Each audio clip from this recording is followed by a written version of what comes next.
Look at every day. How do you know if dangers are lurking inside your medicine cabinet?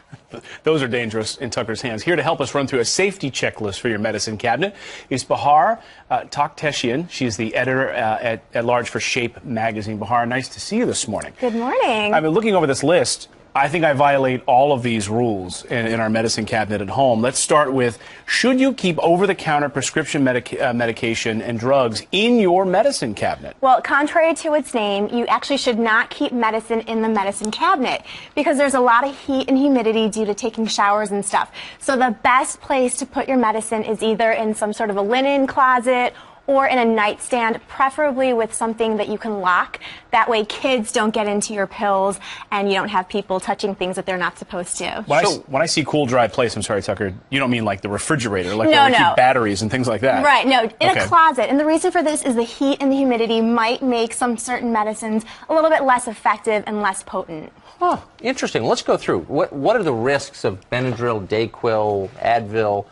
These are potentially poisonous to kids in large amounts? Really, you're just supposed to make sure that you don't keep these in the medicine cabinet. You want to make sure that they're away from the medicine cabinet. Up on a high level. Exactly. Right. What you can keep in there, of course, is your sunscreens, your first aid, like your Band-Aid, your Neosporin, the thermometer. Those are things, your lotions, you can keep those in the medicine cabinet without any worry. Your contact lens solution, that's okay too. What about, I'm going to admit something, because my wife always makes fun of me for the expiration dates on things. I mean, I'll have things for years. And she'll say, of course. These expired years ago. Do certain medicines have a lifespan? That's the third thing on your list here. Absolutely. You need to make sure that you're checking the labels. A lot of these medicines, of course, they do have expiration dates. But when it comes to lotion and makeup, also be aware that you want to make sure that your liquids, whether it's a lotion or a foundation, those typically have a lifespan between 3 months to 6 months. What can happen to your eye? I mean, we noticed some contact solution here. Is that what can happen to your eyes if you use that stuff? With that, you want to make sure, you want to make sure that you're not sharing anything that goes into your eye. So whether it's a contact lens solution, the contact lens case, but definitely check the expiration date on that as well. So what happens if I were to use out-of-date foundation?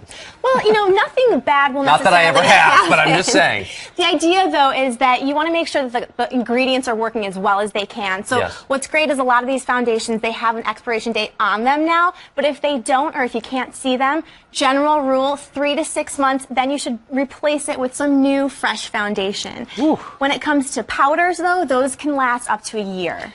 I noticed that most medicine cabinets end up becoming sort of another junk drawer. Exactly. They become a mess. You just throw things back there. You don't even realize you have things, and you keep buying them over and over again because you forgot you bought them. How important is it to keep them clean and organized? It's really important because the next thing you know, once you cut yourself and you need to get the scissors and you need a Band-Aid, if it's a mess, you're not going to be able to access those first aid supplies. So make sure you're organized, your medicine drawer, and also clean it every month or so with an antibacterial wipe because a lot of bacteria can actually collect in there. So grab one of these like Lysol wipes. You don't need to take everything out, but just move stuff around and just one of the wipe it down. And exactly. Last question, is there any expiration on Band-Aids? Not that I know of, no, because, they're just, I'm sure you could get some good money for that. But no, Band-Aids, of course, paper products, they tend to last for a long time. I bet those were Super Friends, 1970 Super Friends. They were. They matched my underoos. That's right. Man, I got to get my hands on some of those. Not the underoos. Bahar, thank you so much. If you missed any of these tips, go to foxnews.com. We'll have the full segment up there on our website on the Fox and Friends Weekend link. Thank you so much. Thank you so much.